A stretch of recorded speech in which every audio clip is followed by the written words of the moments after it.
नमस्कार दोस्तों।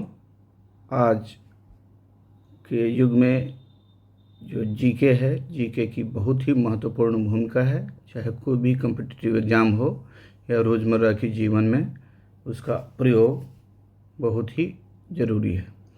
इस कड़ी में हम भौतिक विज्ञान का शुरुआत करने जा रहे हैं। भौतिक विज्ञान के एनसीईआरटी क्लास कक्षा 6 से 12वीं तक के सार तत्वों का संकलन इसमें प्रस्तुत किया गया है। तो आइए इसको हम देखते हैं।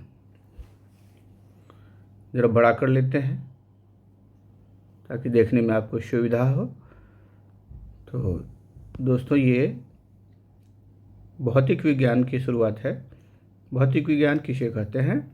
विज्ञान की वह शाखा जिसके अंतर्गत पदार्थ, ऊर्जा एवं उसकी पारस्परिक क्रियाओं का अध्ययन किया जाता है। भौतिक विज्ञान में क्या अध्ययन किया जाता है? तो पदार्थ का किया जाता है, ऊर्जा का किया जाता है और उनकी पारस्परिक क्रियाओं का अध्ययन किया जाता है। ऊर्जा और पदार्थ दोनों का इंटरैक्शन का अध्ययन इसमें किया जाता है। भौतिक प्राकृतिक जगत का मूल विज्ञान है, क्योंकि विज्ञान की अन्य शाखाओं का विकास भौतिकी के ज्ञान पर बहुत हद तक निर्भर करता है। सामान्य भौतिकी, इसके अंतर्गत यांत्रिकी एवं द्रव के गुणों का अध्ययन किया जाता है। प्रथम सामान्य भौतिकी, इसके अंदर यांत्रिकी एवं द्रव के गुणों का अध्ययन किया जाता है। उसके बाद है आधुनिक भौतिकी, आधुनिक या मॉडर्न फिजिक्स, इसके अंदर परमाणु एवं सूक्ष्म अणु का अध्ययन किया जाता है। उसके बाद खगोलिकी भौतिकी, इसके अंतर्गत ब्रह्मांड के विषय में जाना जाता है कि ब्रह्मांड की उत्पत्ति कैसे हुआ और विभिन्न ग्रहों, तारों इत्यादि के बारे में अध्ययन किया जाता है। अब ऊर्जा के रूपांतरण के बारे में हम कुछ देखेंगे कि ऊर्जा का एक से दूसरे रूप में कैसे अंतरण होता है। तो स्थितिज ऊर्जा का गतिज ऊर्जा में परिवर्तन, इसका उदाहरण है ऊंचाई से गिरने पर किसी पिंड में क्या होता है? वेग हो जाता है उत्पन्न। जैसे जलप्रपात द्वारा जल ऊपर से नीचे गिरता है और उसी वेग संवेग के चलते उसे टरबाइन चलाकर विद्युत उत्पादन किया जाता है या मशीनें चलाई जा सकती है। दूसरा है गतिज ऊर्जा का स्थितिज ऊर्जा में परिवर्तन। ये है सड़क लोलक, जो घड़ी होती है लोलक वाली, उसका अपनी माध्य स्थिति से दोनों ओर अंतिम स्थितियों पे दोलन। ये आपका ऐसा कुछ होता है लोलक, ये आगे जाएगा यहाँ तक और फिर इतना ही इस तरफ आएगा। तो ये माध्य स्थिति, इसको बोलते हैं माध्य स्थिति, इसको बोलते हैं माध्य स्थिति। माध्य स्थिति और ये अंतिम हो गया, लास्ट पॉइंट, दोनों तरफ का एक्सट्रीम, तो इनके बीच का दोलन होता है। तीसरा है गतिज ऊर्जा का ऊष्मा में परिवर्तन। ये पत्थरों को रगड़ने से मिलता है ऊष्मा। गतिज ऊर्जा या यांत्रिक ऊर्जा का विद्युत ऊर्जा में परिवर्तन। तो एक मशीन होते हैं डायनमो, जिसके द्वारा यह संभव है। आइए आगे बढ़ते हैं। अन्य उदाहरण में प्रमुख आपका दिया हुआ है बिजली ऊर्जा का। बिजली द्वारा जो ऊर्जा होती है इलेक्ट्रिसिटी, उसको ऊष्मा ऊर्जा में परिवर्तन करते हैं। तो बिजली को ऊष्मा बनाने वाला क्या होता है? तो हीटर होता है। विद्युत ऊर्जा का प्रकाश में परिवर्तन, बल्ब जलाते हैं बिजली का बल्ब। विद्युत ऊर्जा से यांत्रिक ऊर्जा में परिवर्तन, इलेक्ट्रिसिटी के थ्रू मशीन्स चलाते हैं, संचायक सेल, ड्राई सेल चार्ज करते हैं और बाद में उससे फैन चलाते हैं, ये सब भी आएगा। रासायनिक ऊर्जा का विद्युत ऊर्जा में परिवर्तन, इसमें मोटर, बिजली का पंखा। विद्युत ऊर्जा का रासायनिक ऊर्जा में परिवर्तन, विद्युत अपघटन होता है, उसके द्वारा होता है। रासायनिक ऊर्जा का ऊष्मा में परिवर्तन, जैसे कोयला जलाना। ऊष्मा से रासायनिक ऊर्जा में परिवर्तन, O2 और H2 का जमकर पानी बनना, ये हीट के चेंज के चलते संभव है। ऊष्मा ऊर्जा का गतिज ऊर्जा में परिवर्तन, तो वाष्प का इंजन, भाप का इंजन। प्रकाश ऊर्जा से विद्युत ऊर्जा में परिवर्तन, फोटो सेल। इस तरह हमने कुछ ऊर्जा का रूपांतरण अभी देखा है। कुछ अन्य, प्रकाश ऊर्जा से विद्युत ऊर्जा, तो प्रकाश ऊर्जा से विद्युत ऊर्जा बनाने के लिए आपको फोटोवोल्टाइक सेल, जिसका सोलर सेल आप कह लीजिए, उसमें इसका परिवर्तन होता है। विद्युत ऊर्जा से चुंबक ऊर्जा में परिवर्तन, तो विद्युत चुंबक बनाने की क्रिया इसी से होती है। विद्युत का इलेक्ट्रोमैग्नेट बनाया जाता है। ऊष्मा से विद्युत ऊर्जा में परिवर्तन, तापपुंज ऊर्जा का रासायनिक रूप में परिवर्तन, तो ये पेड़ पौधों में सूर्य की ऊर्जा से रासायनिक ऊर्जा बदलती है, जैसे फोटोसिंथेसिस इसको कर सकते हैं। दोस्तों आगे बढ़ते हैं। मापन। अभी हम चीज़ों को कैसे मापते हैं, उनकी आवश्यकता क्या है, इसके विषय में जानने का प्रयास करेंगे। तो भौतिकी में जितनी भी राशियां हैं उन्हें हम भौतिक राशियां कहते हैं, और भौतिक राशियां हैं तो उनको मापने की आवश्यकता होती है, उनकी मात्रा का निर्धारण करने के विभिन्न कार्यों के लिए आवश्यकता पड़ती है। तो कैसे उनका मापन होता है? भौतिकी के उन नियमों को जिन्हें राशियों के पदों में व्यक्त किया जाता है भौतिक राशियाँ कहती है, जैसे वस्तु का द्रव्यमान, लंबाई, बल, चाल, घनत्व इत्यादि। अदिश राशियाँ। जिन भौतिक राशियों के निरूपण में दिखाने में केवल परिमाण की आवश्यकता होती है, केवल क्वांटिटी की जरूरत होती है और दिशा की कोई आवश्यकता नहीं होती है। जैसे उदाहरण के तौर पे चाल, समय मापते हैं, उसमें केवल 5 सेकेंड 2 घंटे बोलते हैं, किसी दिशा की जरूरत नहीं होती। द्रव्यमान, केवल उसका वजन बताते हैं। तो इन चीज़ों में और भी है, ऊर्जा, आवेश, विद्युत विभव, विद्युत धारा इत्यादि में राशि की जरूरत नहीं होती, केवल परिमाण से काम चल जाता है। इसीलिए ऐसी राशियों को अदिश राशियाँ कहते हैं। दूसरी हो गई सदिश राशियाँ। अदिश के बाद सदिश, तो सदिश का इंग्लिश नाम वेक्टर हो गया, वेक्टर क्वांटिटी।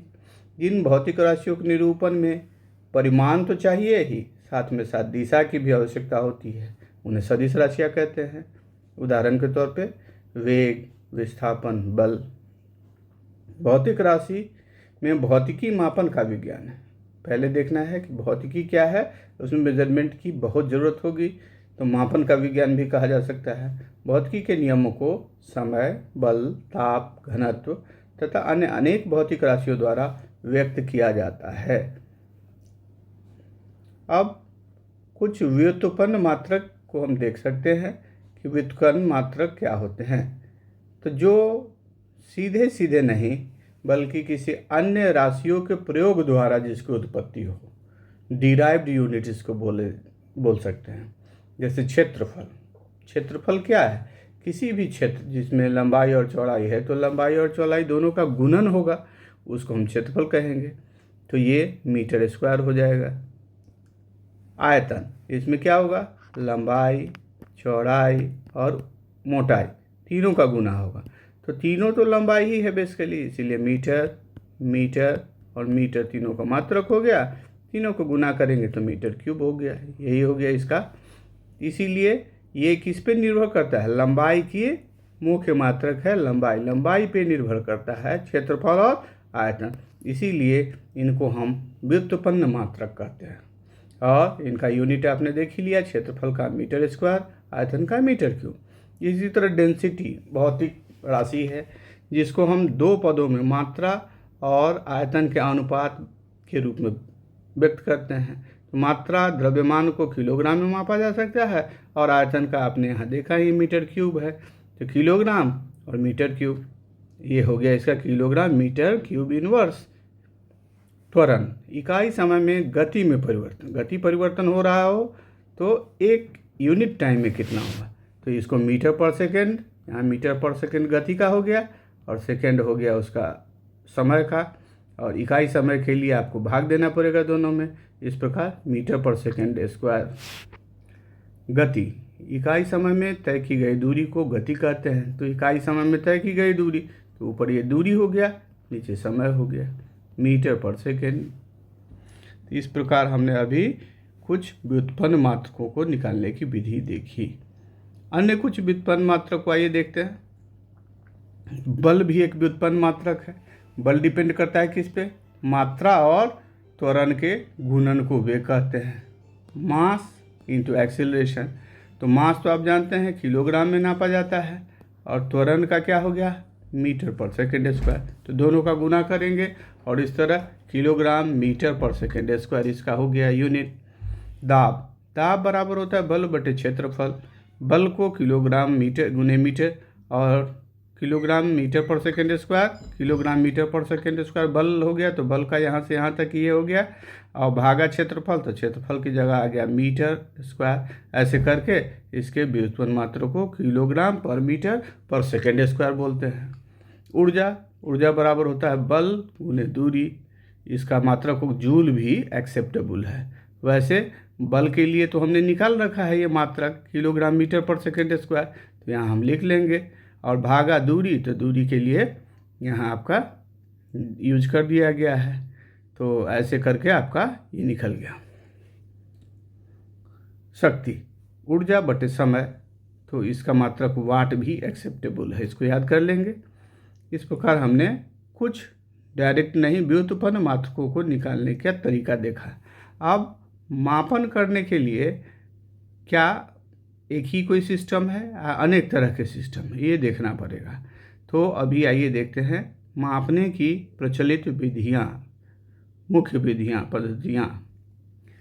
पहला MKS, मीटर किलोग्राम सेकेंड। इस पद्धति में लंबाई के मात्रक मीटर, लंबाई को मीटर में मापा जाएगा। उसके बाद द्रव्यमान आया, तो द्रव्यमान के लिए किलोग्राम। तीसरा समय, समय के लिए सेकेंड प्रयुक्त होता है। FPS, foot pound second. इसका दूसरा नाम ब्रिटिश पद्धति भी है। इस पद्धति में लंबाई के मात्रक फुट, द्रव्यमान के मात्रक पाउंड, समय के मात्रक सेकेंड होते हैं। तीसरा सेंटीमीटर ग्राम सेकेंड, तो इसको CGS भी बोलते हैं, और ये फ्रेंच पद्धति है या मीट्रिक पद्धति। इस पद्धति में लंबाई का मात्रक हो जाएगा सेंटीमीटर, द्रव्यमान का मात्रक ग्राम हो जाएगा, और समय का मात्रक सेकेंड हो जाएगा। SI या अंतर्राष्ट्रीय मात्रक पद्धति, इंटरनेशनल सिस्टम ऑफ यूनिट। सन 1960 में SI पद्धति को अंतर्राष्ट्रीय पद्धति के रूप में अंतर्राष्ट्रीय मात्रक पद्धति स्वीकार किया गया। 1960 याद कर सकते हैं, 1960 में SI को अंतर्राष्ट्रीय मात्रक पद्धति स्वीकार कर लिया गया। वर्तमान में SI पद्धति को सारे संसार में प्रयोग किया जाता है। इसका प्रयोग दुनिया के सभी देश करते हैं, और इसमें मूल मात्रकों की संख्या कितनी है, तो मूल 7 मात्रक। आइए आगे देखते हैं। जब बड़ा कर लेते हैं, देखिए मूल मात्रक के प्रतीकों को ठीक इसी रूप में समस्त संसार में प्रयोग किया जाता है। ये लेखन की भाषा पर भी निर्भर नहीं करते, मतलब भाषा से इसका कोई अंतर नहीं आता है। अंग्रेजी में, फ्रेंच में या हिंदी में, सभी में इनको अपने संकेताक्षरों द्वारा प्रयुक्त किया जाता है और समझा जाता है। बीमा, डायमेंशन अंग्रेजी में इसे बोलते हैं। इसके संकेताक्षर M, L और T प्रयोग किए जाते हैं, और इसी रूप में अगर किसी भौतिक राशि को व्यक्त करते हैं तो उनको बीमा रूप कहते हैं। द्रव्यमान के लिए M, लंबाई L और समय के लिए T। 3 मुख्य बीमा के संकेताक्षर हैं। संकेत जिसे हम समझ लें कि क्या है, तो द्रव्यमान को M लिखा रहेगा तो समझना है, लंबाई की जगह L लिखा रहेगा, और समय की जगह T लिखा होगा। अब देखते हैं अंतर्राष्ट्रीय मात्रक पद्धतियाँ, जिसमें क्या क्या है। तो मूल राशि जो 7 है उसका नाम यहाँ लिखा गया है, आप देख लीजिए। लंबाई के लिए क्या होगा, मीटर प्रयुक्त होगा। द्रव्यमान मास किलोग्राम, टाइम इसके सेकंड में मात्रक है। विद्युत धारा यहाँ तक तो आपका सेम था ही। अब क्या है, ये एक्स्ट्रा आपको अभी समझना है। इसके अलावा जैसे इलेक्ट्रिक करंट, विद्युत धारा, तो इसके लिए एम्पियर मात्रक है। ताप के लिए केल्विन। ज्योति तीव्रता, ये इम्पोर्टेंट है। कैंडेला, कैंडल से वैसे भी याद रहने वाला है, कैंडल से रोशनी, तो कैंडेला हो गया। पदार्थ की मात्रा, केमिस्ट्री में इसका प्रयोग बहुत ज़्यादा किया जाता है। पदार्थ की मात्रा कितना मोल लेंगे नापा जाता है। किससे नापा जाता है, मोल से नापा जाता है। अब प्रकाश वर्ष, प्रकाश वर्ष दूरी का मात्रक है। किसका मात्रक है, दूरी का मात्रक है। प्रकाश द्वारा निर्वात में, वैक्यूम में 1 वर्ष में तय की गई दूरी। प्रकाश कितना चलेगा, 1 वर्ष तक चलता रहेगा, और उस दूरी को हम बोलते हैं 1 प्रकाश वर्ष। प्रकाश 1 वर्ष में चला, इसीलिए प्रकाश वर्ष, जो लगभग 6 बिलियन मील के बराबर है। कितने के बराबर है, 6 बिलियन मील के बराबर है। ये प्रकाश वर्ष दूरी का मात्रक है, ये याद रखेंगे। एक प्रकाश वर्ष में लगभग 9.46 इंटू 10⁻15 मीटर होते हैं। ये आप याद कर सकते हैं। एक प्रकाश में कितना? 9.46 इंटू 10⁻15 मीटर। पारसेक, पारसेक या दूरी मापने की सबसे बड़ी इकाई है। अभी आपने पढ़ा प्रकाश वर्ष, और पारसेक कहता है कि सबसे बड़ी इकाई है, तो जाहिर है ये उससे भी बड़ी इकाई होगी। एक पारसेक बराबर 3.08 इंटू 10⁻16 मीटर। इसको भी याद रखा जा सकता है। अब संपूरक मात्रक, उन मात्रकों के अलावे कोण मापने के लिए दो संपूरक मात्रकों का प्रयोग किया जाता है। पहला है समतल कोण, जिसको रेडियन में व्यक्त करते हैं और संकेत के रूप में RAD लिखते हैं। ठोस कोण, ठोस कोण के लिए स्टेरेडियन लिखते हैं और S और R उसका संक्षेप है। उसके बाद कुछ प्रमुख व्युत्पन्न मात्रक है, उनको हम देख लेते हैं। भौतिक राशि और उनके कुछ मात्रक इस टेबल में दिए गए हैं। तो क्षेत्रफल के लिए आप पहले निकाल के भी देख चुके हैं। क्षेत्रफल बराबर क्या होता है? लंबाई गुने चौड़ाई। और लंबाई के लिए मीटर, चौड़ाई के लिए भी मीटर, तो मीटर स्क्वायर इसका हो गया। इसी तरह अन्य का भी निकाल सकते हैं आप। आयतन मीटर क्यूब, घनत्व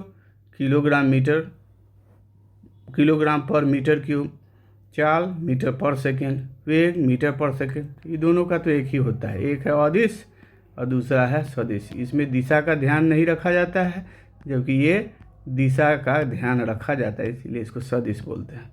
लेकिन मात्रक भी दोनों का मीटर पर सेकेंड। त्वरण मीटर पर सेकेंड स्क्वायर, बल किलोग्राम मीटर पर सेकेंड स्क्वायर, और इसके लिए न्यूटन भी यूज किया जाता है।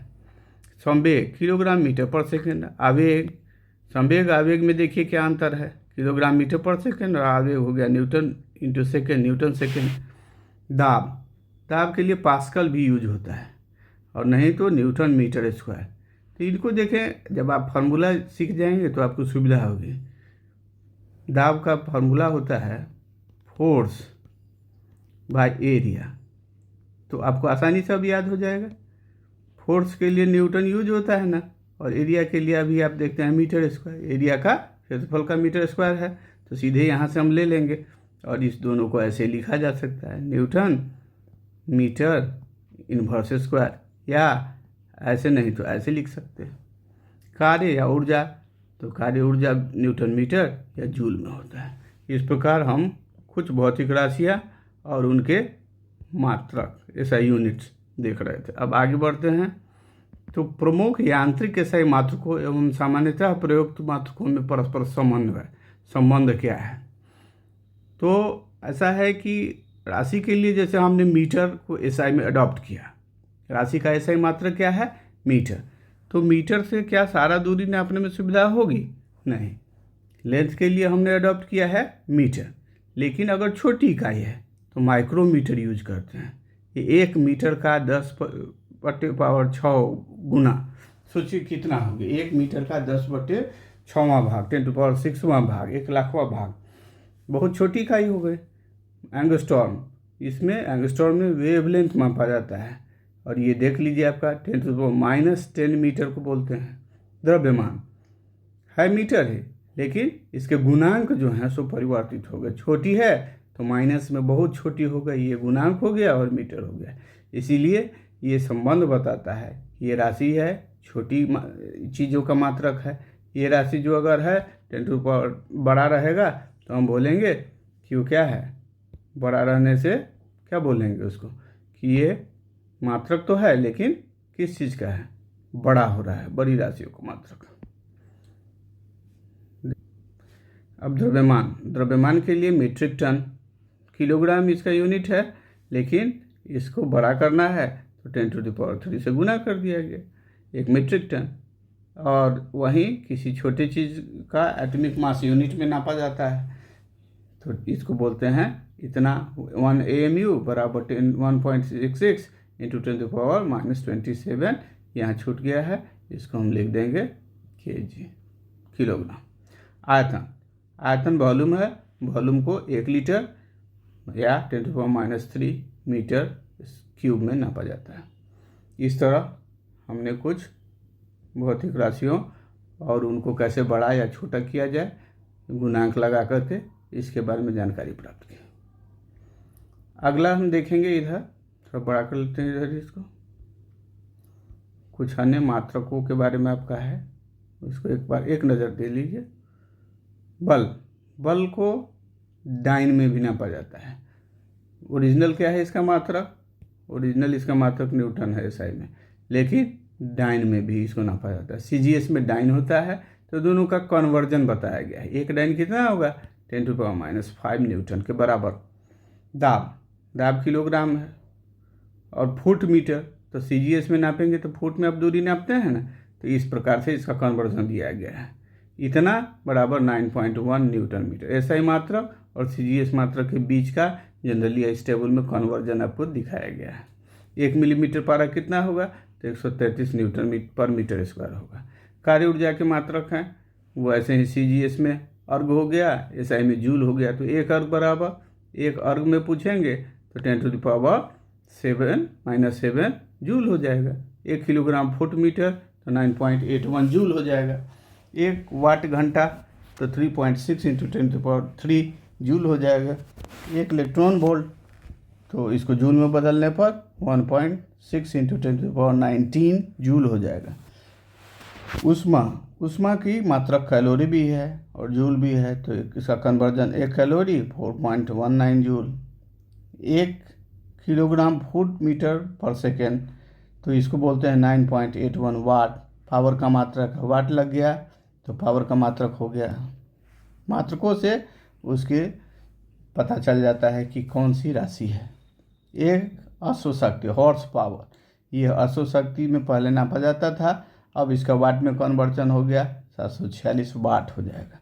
तो इस तरह हमने कुछ मात्रकों और उनका कन्वर्जन देखा। लंबाई और दूरी के कुछ मात्रक दिए गए हैं। 1 kilometre 1000 metre, 1 mile 1.60934 kilometre, 1 nautical mile. 1 nautical mile जो है, इसमें आप ज़रा सा इसको देख लीजिएगा, सुधार कर लीजिएगा, यहाँ पॉइंट छूट गया है, तो या तो इसको 1.852 किलोमीटर बोलिए या 1852 मीटर कर दीजिए, ठीक है। एक खगोलीय इकाई, ये एस्ट्रोनॉमिकल यूनिट है। खगोलीय को दूरी, खगोल एक पिंड से दूसरे खगोलीय पिंड के बीच की दूरी नापने के लिए प्रयुक्त होती है। ये बराबर कितना है? 1.495 × 10⁻11 मीटर। एक प्रकाश वर्ष, पहले आप देख चुके हैं इसको, प्रकाश द्वारा एक वर्ष में तय की गई दूरी प्रकाश वर्ष, ये 9.46 × 10⁻15 मीटर। एक पारसेक 3.08 × 10⁻16 मीटर या 3.26 प्रकाश वर्ष। तो प्रकाश वर्ष को अभी आपने पहले देखा, ये सबसे बड़ी दूरी का मात्रक, दूरी का सबसे बड़ा मात्रक पारसेक, ये याद कर लीजिएगा, सबसे बड़ा मात्रक। अब द्रव्यमान के मात्रक पे आते हैं कि द्रव्यमान को कैसे कैसे मापते हैं। तो आउंस में भी नापते हैं, पाउंड में भी नापते हैं। 1 आउंस बराबर 28.35 ग्राम, 1 पाउंड बराबर 16 आउंस या 453.6 ग्राम, 1 किलोग्राम बराबर 2.205 पाउंड या 1000 ग्राम, 1 क्विंटल बराबर 100 किलोग्राम, 1 मीट्रिक टन बराबर 1000 किलोग्राम। समय के मात्रक, 1 मिनट बराबर 60 सेकेंड, 1 घंटा बराबर 60 मिनट, अब 60 मिनट बराबर 3600 सेकेंड। तो हर चीज़ को आपको रटना नहीं चाहिए, कुछ चीज़ों को आप थोड़ा सा सामान्य प्रयोग कर लेंगे तो दिमाग में अच्छे से बैठ जाएगा। 1 मिनट में आपको बताया है कितना, तो 60 सेकेंड। होता कितना है? 60 मिनट। तो आप यहाँ सिंपल कैलकुलेशन कर लीजिए, 60 मिनट और 1 मिनट के लिए 60 सेकेंड, तो हुआ 3600 सेकेंड हो गया। यही यहाँ रटिए या इसको समझ लीजिए, बड़ी छोटी बात है। एक दिन में 24 घंटे, एक सप्ताह में 7 दिन, एक चंद्रमास में 4 सप्ताह 28 दिन, एक सौर मास में 30 या 31 दिन। ये आपको सौर मास में जो होता है सोलर कैलेंडर, उसमें फरवरी में 28 या 29 दिन होता है, ये ध्यान रखना है। हर चौथे वर्ष एक लीप ईयर होता है और लीप ईयर में ही 28 के बजाय 29 दिनों का फरवरी हो जाता है। ये कब होता है?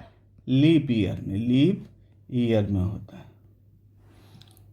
तो 13 चंद्रमास बराबर 13 चंद्रमास और 1 दिन 1 वर्ष के बराबर होता है। 12 सौर मास या 365 दिन जो होता है ये किसके बराबर होता है? 1 वर्ष के बराबर होता है। ये बढ़ जाता है इसमें 12 सौर मास की जगह 13 चंद्रमास और एक दिन 365 दिन होता है। एक अधिवर्ष, यही लीप ईयर की जो चर्चा किए हैं उसमें 365 की जगह एक दिन बढ़ जाता है। कहाँ बढ़ता है? 365 + 1, ये एक कहाँ बढ़ता है? फरवरी के महीना में बढ़ता है। ये 29 जो हुआ ये कब हुआ है? फरवरी में। तो आपका ये हो गया। क्षेत्रफल के मात्रक को देखिए। अब क्षेत्रफल के मात्रक में क्या है? 1 एकड़ 4840 वर्ग गज या 43,560 वर्ग फुट या 4046.94 वर्ग मीटर। 1 हेक्टेयर 2.5 एकड़ के बराबर होता है। ये बड़ा सिंपल है, याद भी हो जाएगा। 1 हेक्टेयर क्या होता है? तो 2.5 एकड़ के बराबर होता है। 1 वर्ग किलोमीटर 100 हेक्टेयर, ये भी आपको एक अच्छा फार्मूला है।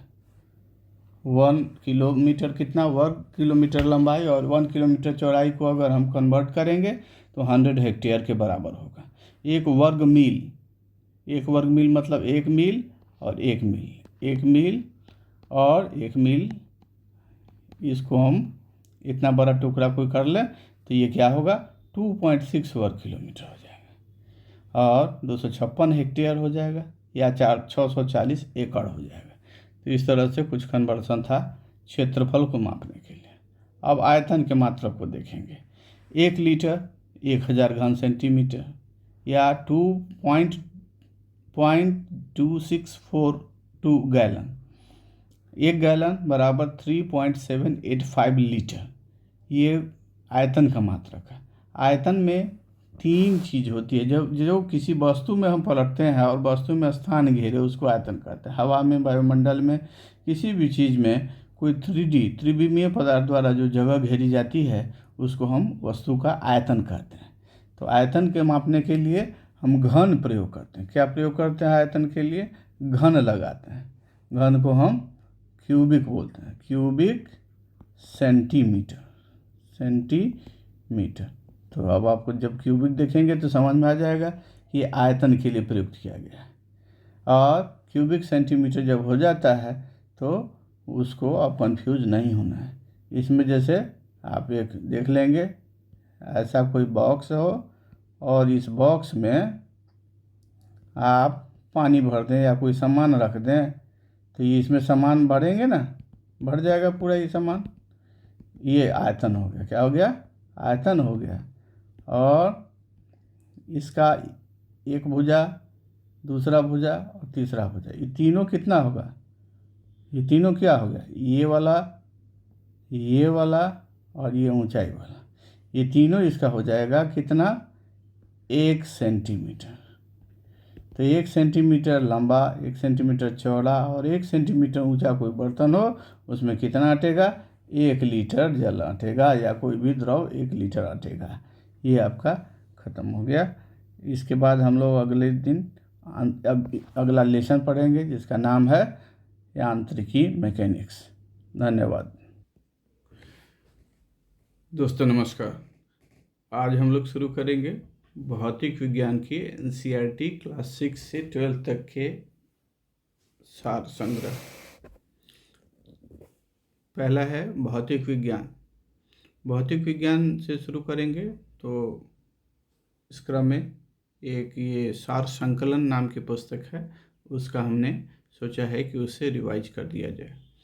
तो वो उस पुस्तक में भौतिक विज्ञान को आप यूँ देख सकते हैं कि कैसे शुरुआत की गई है। शुरुआत में भौतिक विज्ञान के बारे में बताया गया है। भौतिक विज्ञान क्या है? तो विज्ञान की वह शाखा जिसके द्वारा, विज्ञान का शाखा है जिसके अंतर्गत क्या? पदार्थ, ऊर्जा एवं उनकी पारस्परिक क्रियाओं का अध्ययन किया जाता है। भौतिक विज्ञान में क्या किया जाता है? पदार्थ, ऊर्जा और पदार्थ ऊर्जा के बीच की जो क्रियाएं हैं उनका अध्ययन किया जाता है। भौतिक प्रकृति जगत का मूल विज्ञान है, क्योंकि विज्ञान की अन्य शाखाओं का विकास भौतिकी के ज्ञान पर बहुत हद तक निर्भर करता है। सामान्य भौतिकी, इसके अंतर्गत यांत्रिकी एवं द्रव के गुणों का अध्ययन किया जाता है। सामान्य भौतिकी में क्या है? मैकेनिक्स और फ्लूइड के बारे में अध्ययन किया जाता है। आधुनिक भौतिकी में परमाणु और सूक्ष्म कण सब एटॉमिक पार्टिकल्स जो हैं उनके बारे में अध्ययन किया जाता है। खगोलीय भौतिकी, इसके अंतर्गत ब्रह्मांड के विषय का अध्ययन किया जाता है। खगोलीय पिंड कुछ भी हैं उनके बारे में चर्चा की जाती है। अब आगे हम लोग देखते हैं ऊर्जा का रूपांतरण। ऊर्जा न तो उत्पन्न की जाती है और न ही उसका नाश हो सकता है। ऊर्जा संरक्षण का सिद्धांत ये कहता है कि ऊर्जा को केवल उनके एक रूप से दूसरे रूप में परिवर्तित किया जा सकता है। तो ऊर्जा का रूपांतरण स्थितिज ऊर्जा का गतिज ऊर्जा के रूप में, स्थितिज ऊर्जा से गतिज ऊर्जा बनाते हैं। तो ऊंचाई से कोई चीज़ गिर रही है, उसमें वेग के कारण ये परिवर्तन करने की क्षमता होती है। गतिज ऊर्जा का स्थितिज ऊर्जा में परिवर्तन, ये सरल लोलक के बारे में आप देख लीजिए। चलती हुई लोलक जो है वो अपनी माध्य स्थिति से दोनों ओर जाती है और उसी चलते दोलन करती है। कोई वस्तु है और ये लोलक है, ये माध्य स्थिति से इतना दूर चली गई इस दिशा में, तो जाने के बाद इसके चलते कुछ ऊंचाई के चलते इसमें आ गया एनर्जी, और वापस फिर आएगी उस एनर्जी से यहाँ से और आगे चली जाएगी, फिर अधिकतम स्थिति यहाँ है तो यहाँ तक आएगी। इस प्रकार इसी से बीच में यहाँ माध्य स्थिति के इर्द गिर्द एक बार इधर जाएगी एक बार इधर जाएगी, ये दोलन करती रहती है। गतिज ऊर्जा का ऊष्मा में परिवर्तन, दो पत्थरों को अगर हम रगड़ते हैं तो उसमें गर्मी उत्पन्न होती है और उस गर्मी से आग पहले जलाने का काम आदिमानव किया करते थे। गतिज ऊर्जा का विद्युत ऊर्जा में परिवर्तन, ये डायनामो नामक यंत्र के प्रयोग से किया जाता है।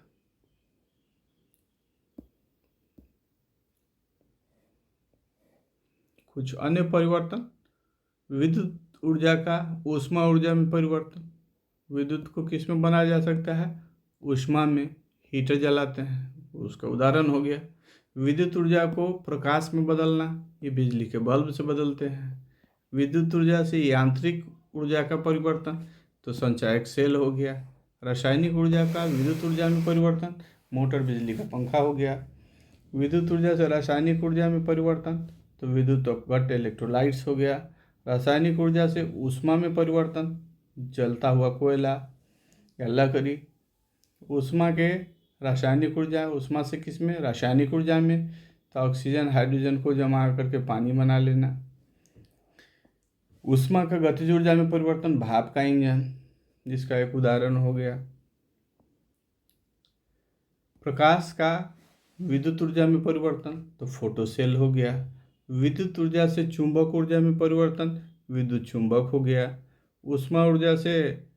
ऊष्मा से विद्युत अगर बनाते हैं तो थर्मल इलेक्ट्रिसिटी वगैरह, थर्मल तापपुंज है। ऊर्जा का रासायनिक रूप में रूपांतरण, पेड़ पौधों में सूर्य की ऊर्जा रासायनिक होती है।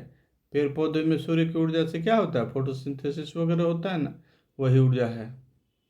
अब मापन के बारे में हम पढ़ने जा रहे हैं। मापन क्या है, फिजिक्स में इसकी आवश्यकता क्यों है? तो भौतिक राशियाँ जो है उसके बारे में आइए देखते हैं। फिजिकल क्वांटिटी, भौतिक राशियाँ। भौतिकी के उन नियमों को जिन्हें राशियों के पदों में व्यक्त किया जाता है उन्हें भौतिक राशियाँ कहते हैं। जैसे वस्तु का द्रव्यमान और लंबाई, बल, चाल, घनत्व इत्यादि, ये भौतिक राशियाँ कहलाती हैं। भौतिक राशियाँ का यहाँ दो विभेद बताया गया है, अदिश और सदिश। तो देखिए, अदिश किसको कहते हैं? नाम से ही स्पष्ट है, अ मतलब नहीं, अदिश मतलब दिशा। तो जिन भौतिक राशियों के निरूपण के लिए केवल परिमाण की आवश्यकता होती है, केवल परिमाण की आवश्यकता होती है, दिशा की कोई ज़रूरत नहीं होती है। जैसे चाल, समय, दूरी, द्रव्यमान, ऊर्जा, आवेश, विभव, ये सब केवल हम क्वांटिटी बता देते हैं, परिमाण बता देते हैं तो जानकारी मिल जाती है इसकी। उसके विपरीत एक सदिश राशियाँ होती है, नाम है 100, दिशा के साथ। 100 मतलब साथ, दिशा। जिन भौतिक राशियों के निरूपण में परिमाण के साथ दिशा की भी जरूरत होती है। परिमाण तो चाहिए, उसके साथ क्या चाहिए? दिशा की भी आवश्यकता होती है, उन्हें सदिश राशियाँ कहते हैं। जैसे वेग, विस्थापन, बल। भौतिक मापन का विज्ञान है। भौतिकी के नियमों को समय, बल, ताप, घनत्व तथा अनेक भौतिक राशियों द्वारा व्यक्त किया जाता है। भौतिकी में बहुत भौतिक राशियाँ होती हैं और उनके बारे में हमको जानकारी मिलती है। अब व्युत्पन्न मात्रक, कुछ ऐसी राशियां हैं जो सीधे सीधे व्यक्त नहीं की जा सकती हैं, उनको किसी दूसरे के सहारे व्यक्त किया जाता है, दूसरी अन्य राशियों के सहारे व्यक्त किया जाता है। उदाहरण के तौर पे आप कुछ समझ लीजिए, क्षेत्रफल है, किसी भी एरिया का, किसी भी सरफेस का, सतह का क्षेत्रफल निकालने के लिए उसकी लंबाई भी चाहिए और चौड़ाई भी चाहिए। ये लंबाई भी ज़रूरत है और चौड़ाई भी ज़रूरत है, दोनों का गुणन करने से एरिया मिलता है। एरिया क्या होता है? दोनों का गुणन करने से होता है। तो गुणन करेंगे हम, लंबाई गुने चौड़ाई। लंबाई के लिए मीटर प्रयुक्त होता है, चौड़ाई के लिए भी मीटर प्रयुक्त होता है, तो यूनिट हो गया मीटर स्क्वायर। मतलब इसमें एक नहीं दो राशियाँ यूज हो गई 2 बार, इसीलिए मीटर स्क्वायर हो गया। इसी तरह घनत्व, मात्रा बटे आयतन, किलोग्राम बटे मीटर क्यूब, आयतन मीटर क्यूब। त्वरण, इकाई समय में गति में परिवर्तन, तो गति का ये यूनिट आप देख रहे हैं मीटर पर सेकेंड, उसमें प्रति सेकेंड भाग दे दिए हैं सेकेंड से, तो मीटर पर सेकेंड स्क्वायर हो गया। गति, इकाई समय में तय की गई दूरी, दूरी का मात्रक मीटर, भागा दे दिया सेकेंड से, मीटर पर सेकेंड। तो इस तरह कुछ राशियाँ हैं जिनको हम कैसे प्रयोग करते हैं, जिनका निर्धारण अन्य राशियों के द्वारा होता है। ऐसी राशियों को हम व्युत्पन्न मात्रक कहते हैं, डिराइव्ड यूनिट्स। कुछ अन्य इसके उदाहरण हैं बल, तो बल को मात्रा गुने त्वरण के रूप में हम व्यक्त करते हैं, फोर्स पर मास इंटू एक्सेलरेशन। तो इसकी राशि हो गई मात्रक का किलोग्राम मीटर पर सेकेंड स्क्वायर। दाब, बल बटे क्षेत्रफल, ये परिभाषा याद रखेंगे तो बाकी आप खुद ही निकाल सकते हैं। बल के लिए आप देख चुके हैं किलोग्राम मीटर पर सेकेंड स्क्वायर, तो किलोग्राम मीटर पर सेकेंड स्क्वायर यहाँ दिख रहा है, इसमें क्षेत्रफल का मीटर स्क्वायर हमने भाग दे दिया, ये आ गया। ऊर्जा बराबर बल गुने दूरी, इसी तरह बल के लिए फिर हम किलोग्राम मीटर पर सेकेंड लिख दिए हैं और दूरी के लिए मीटर स्क्वायर हो गया। तो इस तरह से इसका मात्रक जूल भी होता है, जूल याद कर लीजिएगा। शक्ति, शक्ति का मात्रक वाट हो गया और किलोग्राम मीटर स्क्वायर पर सेकेंड इनवर्स क्यू। मापन, मापन मापन की प्रमुख पद्धतियों के बारे में जानते हैं। प्रमुख पद्धतियाँ, metre kilogram second, MKS। MKS, M stands for metre, K for kilogram, S for second. इस पद्धति में लंबाई का मात्रक मीटर, द्रव्यमान का मात्रक किलोग्राम, समय का मात्रक सेकेंड होते हैं। FPS, foot pound second, British पद्धति इसका नाम है। इस पद्धति में लंबाई का मात्रक फुट, लंबाई फुट, द्रव्यमान के लिए पाउंड, समय के मात्रक सेकेंड होते हैं। CGS, सेंटीमीटर ग्राम सेकेंड, इस पद्धति को फ्रेंच या मीट्रिक पद्धति कहा जाता है। इस पद्धति में लंबाई के मात्रक सेंटीमीटर, द्रव्यमान के मात्रक ग्राम, समय के मात्रक सेकेंड होते हैं। SI या अंतर्राष्ट्रीय मात्रक पद्धति, इंटरनेशनल सिस्टम ऑफ यूनिट, सन 1960 ईस्वी में SI पद्धति को अंतर्राष्ट्रीय पद्धति के रूप में अंतर्राष्ट्रीय मात्रक पद्धति स्वीकार किया गया। अंतर्राष्ट्रीय मात्रक पद्धति स्वीकार किया गया कब? 1960 में। वर्तमान में SI पद्धति को सारे संसार में प्रयोग किया जाता है। इसके 7 मूल मात्रकों पर या 7 मूल मात्रकों पर आधारित है। कौन कौन 7 मूल मात्रक है इसको हम देखते हैं अगले पाठ में।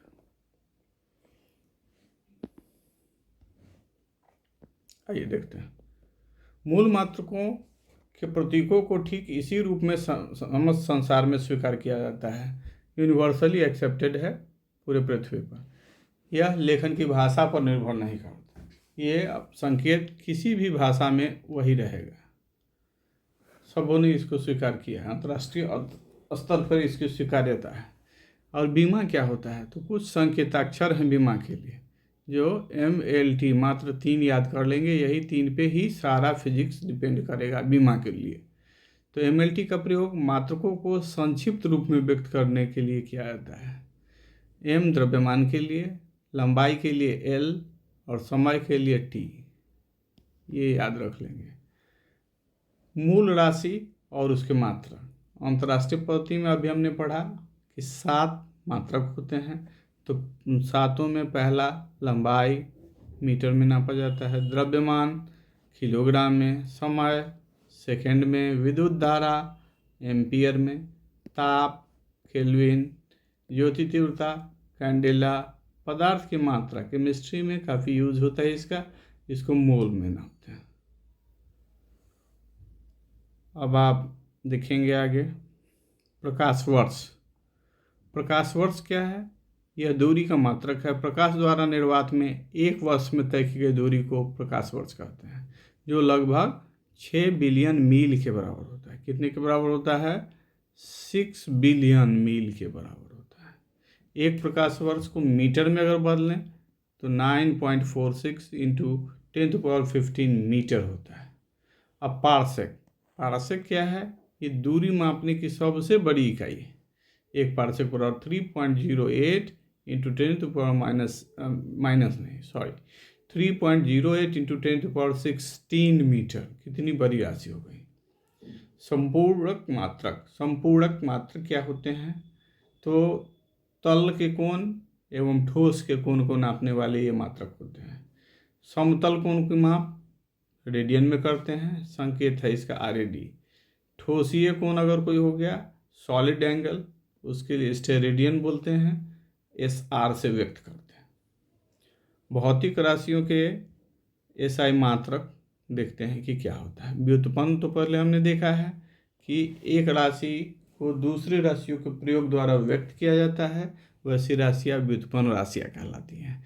तो उनके मात्रक भी उसी प्रकार के होंगे। क्षेत्रफल मीटर स्क्वायर 1 मीटर पे आधारित है। 1 मीटर का दूसरे मीटर से गुना होगा। क्षेत्रफल बड़ा बड़ा आपने देखा था, उसी तरह फिर इसको समझने का प्रयास करेंगे। लेंथ इंटू ब्रेथ होता है, तो मीटर एक लेंथ के लिए आएगा, दूसरे के लिए भी मीटर आएगा, ये हो जाएगा मीटर स्क्वायर। यही मीटर स्क्वायर दिया गया। आयतन में लंबाई चौड़ाई मोटाई ये तीनों का गुना हो जाता है और तीनों का मात्रक मीटर है। तो मीटर गुना मीटर, ये तीनों मीटर में व्यक्त होता है। तो आपका मीटर क्यूब हो गया जो यहाँ है। इसी तरह सबका आप निकाल सकते हैं अपने से भी। घनत्व किलोग्राम पर मीटर क्यूब, चाल मीटर पर सेकंड स्क्वायर, वेग मीटर पर सेकंड स्क्वायर, ये दोनों एक होते हैं। एक होता है अदिश, दूसरा होता है सदिश। चाल जो है अदिश है, बिना दिशा के है, जबकि वेग क्या होता है? ये दिशा युक्त है, इसीलिए इसको सदिश राशि बोलते हैं। और दोनों का यूनिट मीटर पर सेकंड स्क्वायर, मीटर पर सेकंड याद रख लेंगे। त्वरण मीटर पर सेकंड स्क्वायर, बल न्यूटन या किलोग्राम मीटर पर सेकंड स्क्वायर, संवेग किलोग्राम मीटर पर सेकंड, आवेग न्यूटन इंटू सेकंड, दाब पास्कल भी होता है, न्यूटन पर मीटर स्क्वायर या पास्कल, कार्य जूल या न्यूटन मीटर। इतना आप याद कर लेंगे। कुछ प्रमुख यांत्रिक SI मात्रकों एवं सामान्यतः प्रयुक्त मात्रकों में संबंध बताया गया है। तो लंबाई, द्रव्यमान, आयतन, इनके बारे में देखेंगे। लंबाई का छोटा इकाई नापना हो तो म्यू से नाप डिनोट करते हैं। एक म्यू माइक्रोमीटर या माइक्रोन, ये 10⁻⁻6 मीटर होता है। एंगस्ट्रॉम, इसमें वेवलेंथ वगैरह का मापन होता है, तो 10⁻10 मीटर। द्रव्यमान 1 मीट्रिक टन, मीट्रिक टन मतलब 10⁻³ किलोग्राम। एक द्रव्यमान का दूसरा मात्रक होता है जो छोटे द्रव्यमान को नापने के लिए होता है। आणविक या परमाणुक द्रव्यमान के लिए उनको परमाणुक द्रव्यमान भी बोलते हैं। AMU एटॉमिक मास यूनिट, ये 1.66 इंटू 10⁻⁻27 kg होता है। आयतन 1 लीटर बराबर 10⁻³ मीटर क्यूब घन मीटर। यहाँ 1 लीटर को बताया गया है कि कितना।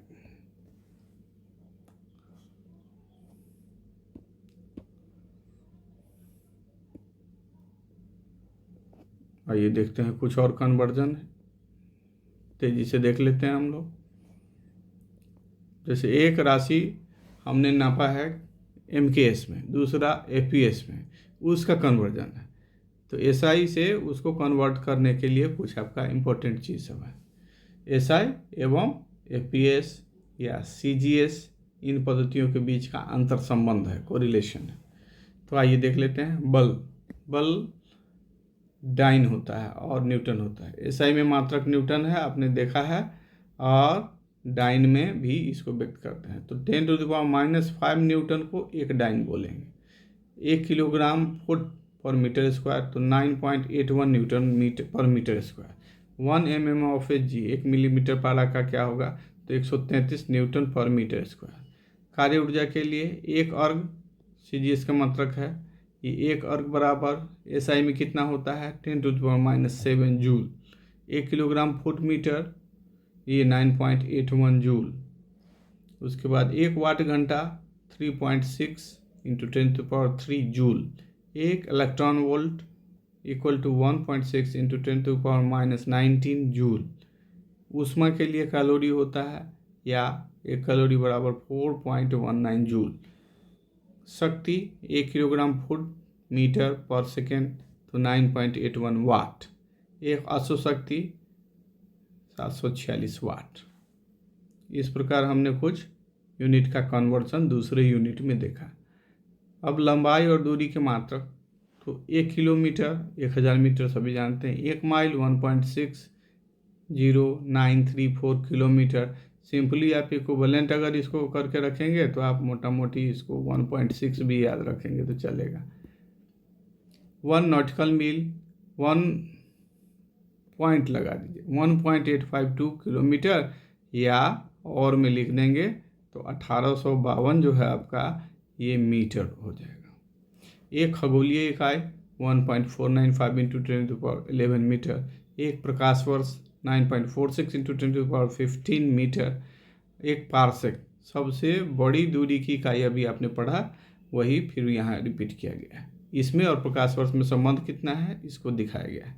एक पार्सेक बराबर 3.26 प्रकाश वर्ष। तो सबसे बड़ी यूनिट है ये दूरी की सबसे बड़ी यूनिट, दूरी मापने की सबसे बड़ी इकाई, मापने की सबसे बड़ी इकाई आप पढ़ चुके हैं, याद रखिएगा, सबसे बड़ी इकाई।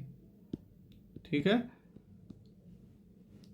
अब वजन, द्रव्यमान जो है, द्रव्यमान के मात्रक 1 आउंस में नापते हैं, उसको 28 ग्राम कहते हैं।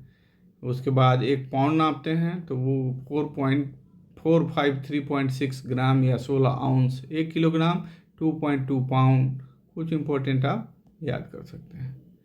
1 quintal 100 kg। 1 metric ton 1000 kilogram.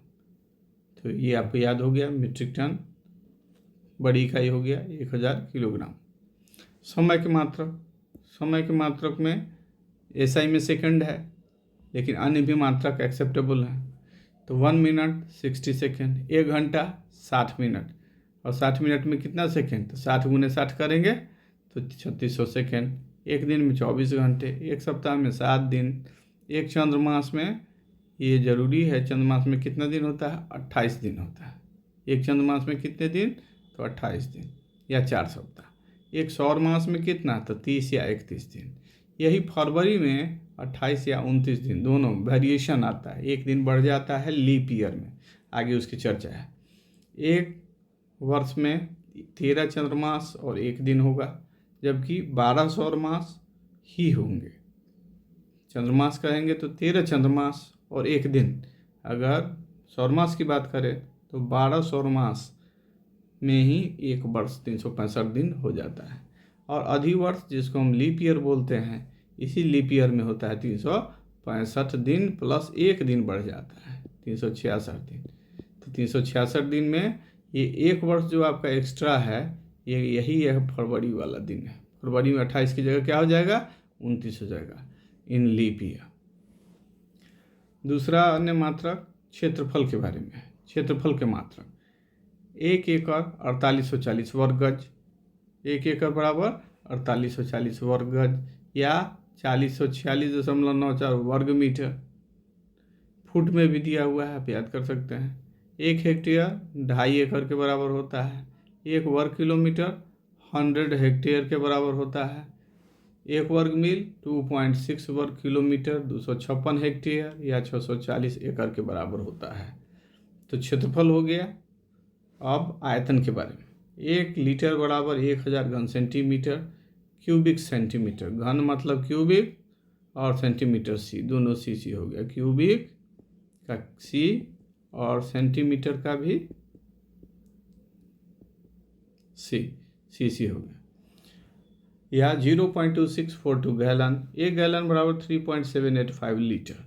तो आज हमारा मापन संबंधी चैप्टर ख़त्म हुआ। अगले दिन हम लोग देखेंगे यांत्रिकी के बारे में। तब तक के लिए आप इसको रिवाइज कर लें और बढ़िया लगे तो इसको लाइक कर दें। धन्यवाद। Good morning friends. उम्मीद है कल आपने मापन दोहरा लिया होगा। आज हम शुरुआत करने वाले हैं यांत्रिकी के बारे में। यांत्रिकी के अंतर्गत पिंड पर बल का प्रभाव और इससे उत्पन्न गति का अध्ययन किया जाता है। इसकी 3 शाखाएं हैं: स्थैतिकी, गतिकी एवं शुद्ध गतिकी। वस्तु की विरामावस्था व गत्यावस्था एक ही वस्तु किसी वस्तु को गति करती हुई या दूसरे व्यक्ति को विरामावस्था में प्रतीत हो सकती है। एक ही वस्तु है जो किसी को गति करती हुई प्रतीत होगी, तो किसी व्यक्ति को क्या होगा, वस्तु एक ही है लेकिन किसी को गति करती हुई लगेगी तो दूसरे व्यक्ति को विराम में लगेगी। इसका कारण या उदाहरण से समझते हैं। चलती हुई बस या ट्रेन में बैठे हुए यात्रियों को सड़क या पटरी पर किनारे खड़े लोग, पेड़, भवन पीछे की ओर गति करते हुए प्रतीत होते हैं। ये सच बात है। जबकि चलती हुई बस या ट्रेन में प्रत्येक यात्री को लगता है कि उसके सहयात्री में गति नहीं है, सब अपनी अपनी सीट पर बैठे हुए हैं, कोई गति नहीं कर रहा है एक दूसरे के सापेक्ष। तो ये चीज़ समझने योग्य है कि ये गति क्या है, सापेक्ष है। प्रत्येक यात्री को लगता है कि कोई गति नहीं कर रहा है, सब अपनी अपनी सीट पर बैठा हुआ है। तो ये क्या है, सापेक्षता के सिद्धांत पे चलती है। एक दूसरे की अपेक्षा प्रति इकाई समय में अगर स्थान बदलती है तो गतिमान है, नहीं तो गतिमान नहीं है, ऐसा कुछ माना जाता है। आगे हम देखते हैं दूसरा कि किन किन पॉइंट पे बताया गया। दूरी और विस्थापन। दूरी और विस्थापन के बीच में क्या अंतर है, इसको देखेंगे। पहले परिभाषा। किसी वस्तु द्वारा प्रारंभिक बिंदु एवं अंतिम बिंदु। 2 पॉइंट इसमें इंपॉर्टेंट है। क्या, वस्तु द्वारा क्या है, प्रारंभिक बिंदु और अंतिम बिंदु के बीच की न्यूनतम दूरी, उसको विस्थापन कहते हैं।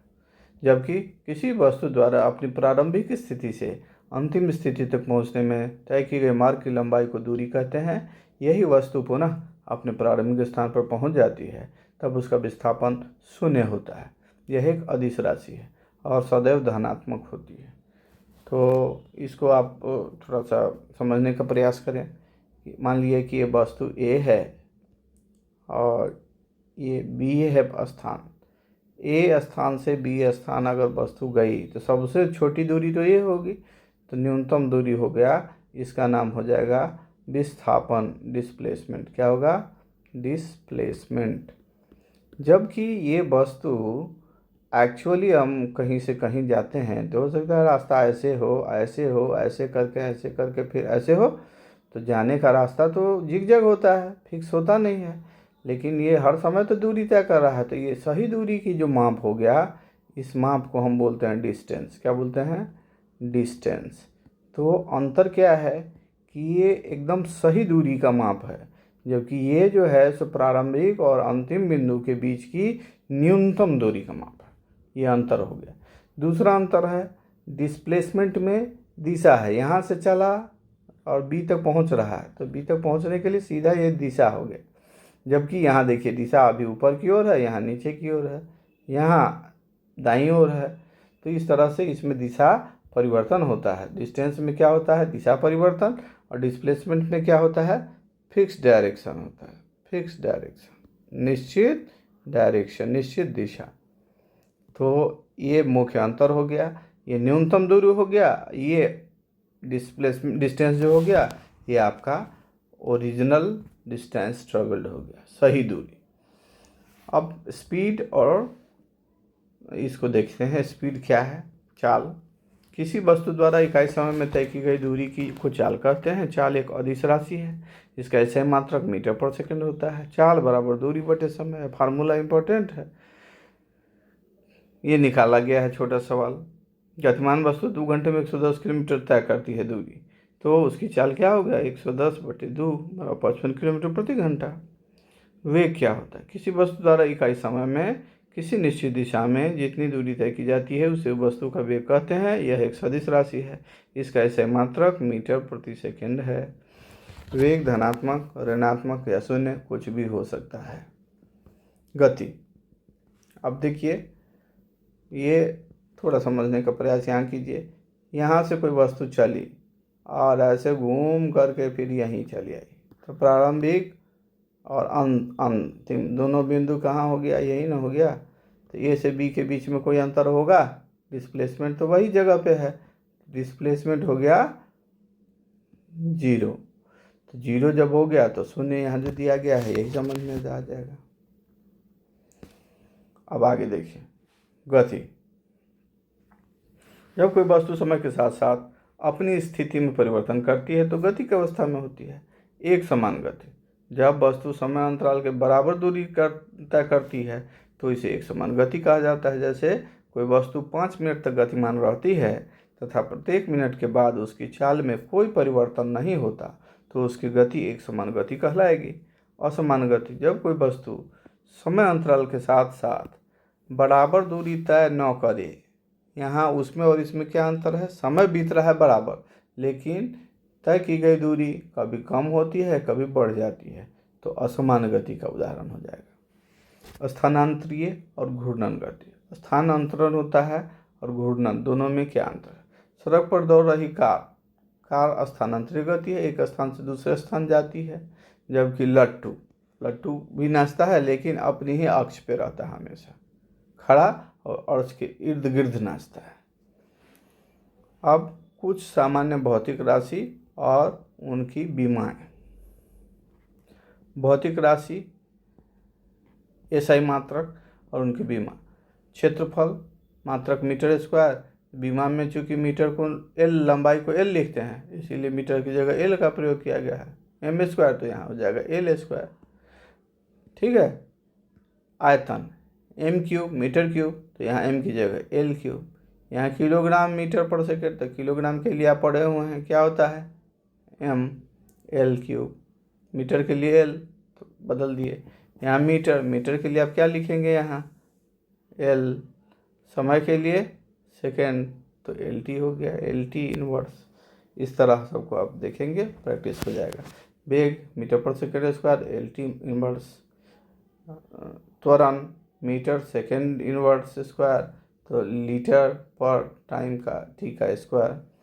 बल बराबर किलोग्राम मीटर पर सेकेंड स्क्वायर, तो यहाँ ml पर T स्क्वायर हो गया, या mL/T⁻² लिखिए। संवेग किलोग्राम मीटर पर सेकेंड, तो mL/T-1 इनवर्स। आवेग न्यूटन सेकेंड किलोग्राम मीटर पर सेकेंड इनवर्स, तो mL/T इनवर्स।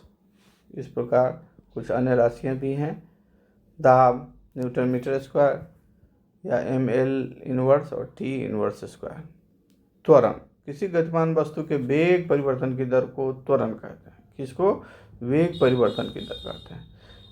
यदि वस्तु का प्रारंभिक वेग u हो और t समय बाद उसका अंतिम वेग v हो जाए, तो u से कहाँ बदल के आया है, प्रारंभिक वेग u था और अंतिम वेग क्या हो गया, v, परिवर्तन हो गया। कितने समय में हुआ, t टाइम में हो गया, तो इसको हम इसके अनुपात को बोलेंगे चेंज इन वेलोसिटी। यहाँ हो गया वेग में अंतर और समय, यही फार्मूला हो गया। इसी को हम यहाँ इस रूप में भी देखते हैं, v = u + at। मंदन, किसी गतिमान वस्तु के वेग में जो कमी आती है उसे मंदन कहते हैं। जैसे प्लेटफॉर्म पर आती हुई गाड़ी धीरे धीरे होते एक बिंदु पर जाकर रुक जाती है, यह मंदन के कारण ही हुआ है। गाड़ी जो तेज चल रही थी वो रुक जाती है, इसका कारण मंदन है, डिसेलेरेशन या रिटार्डेशन इसका नाम है। वृत्तीय गति, वृत्त के पथ पर जब कोई गति करती है, जब कोई कण कहाँ, उसका मार्ग क्या होगा, वृत्त वाला मार्ग पर घूमेगी, समरूप चाल होगा, तो उस गण की गति को समरूप वृत्तीय गति कहते हैं। कोणीय वेग एंगुलर वेलोसिटी, किसी वृत्ताकार पथ पर गतिशील कण को केंद्र से मिलाने वाली रेखा 1 सेकंड में जितना कोण घूमती है उसे हम कोणीय वेग कहेंगे। तो ये आपको क्लियर हो गया होगा। आइए देखते हैं और क्या क्या है कुछ।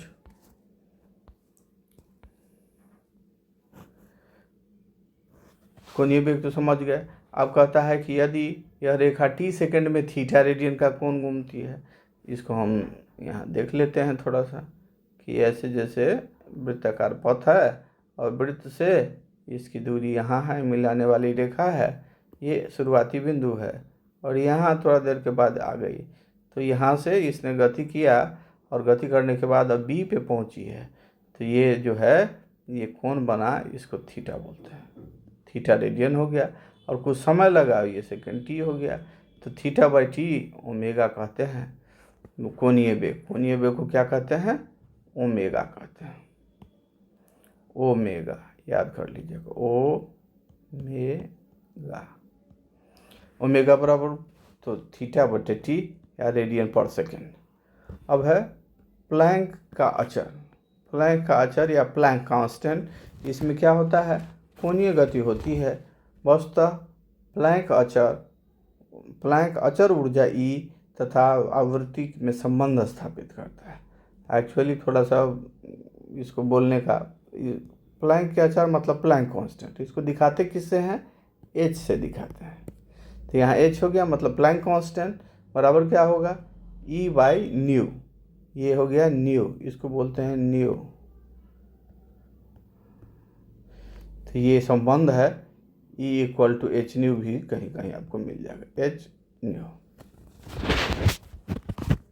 गुणक एवं उपगुणक के संक्षिप्त नाम। गुणक मतलब जैसे हम लिखते हैं यहाँ x को हमने 2 से गुना कर दिया तो 2x हो जाएगा, तो ये गुणक हो गया।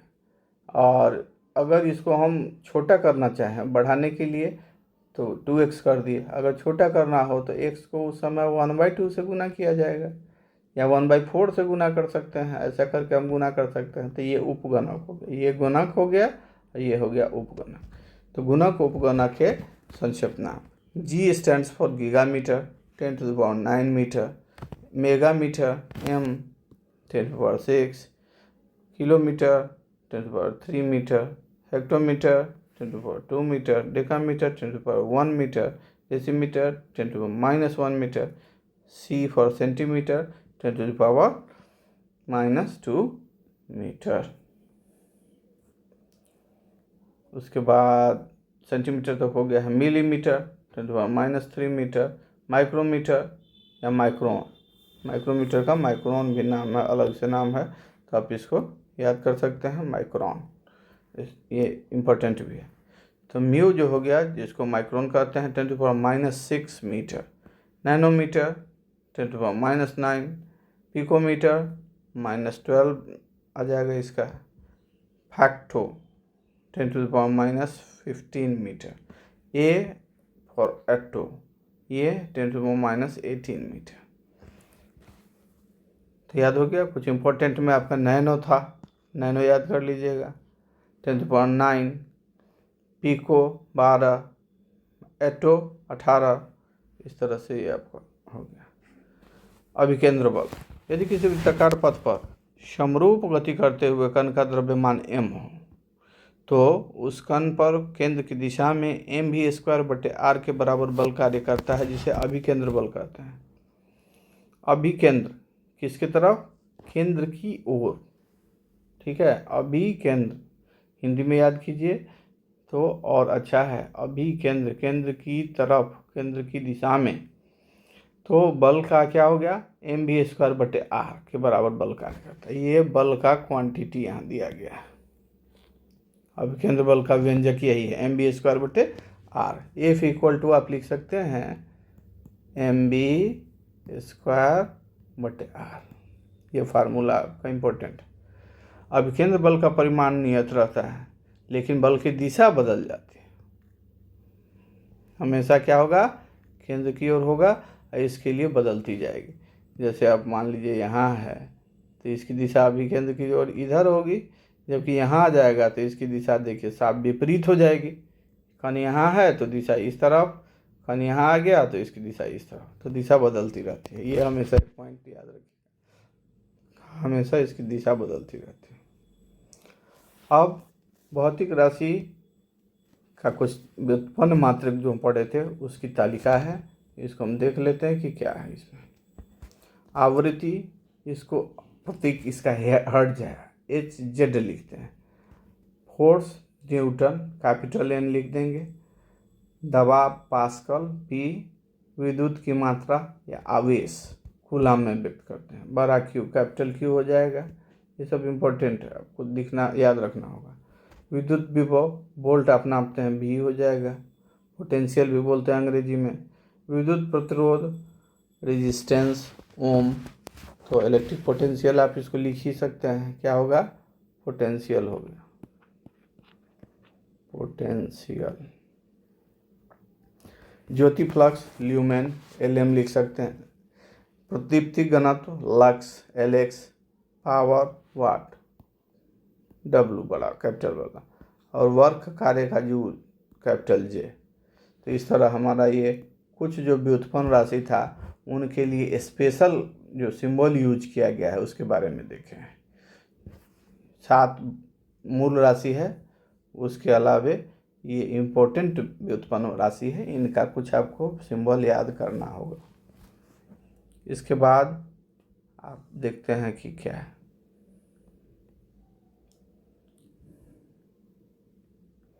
तो अब अगले पाठ में न्यूटन के गति विषयक नियम है, इसके बारे में हम विस्तार से अगले दिन पढ़ेंगे। धन्यवाद, नमस्कार।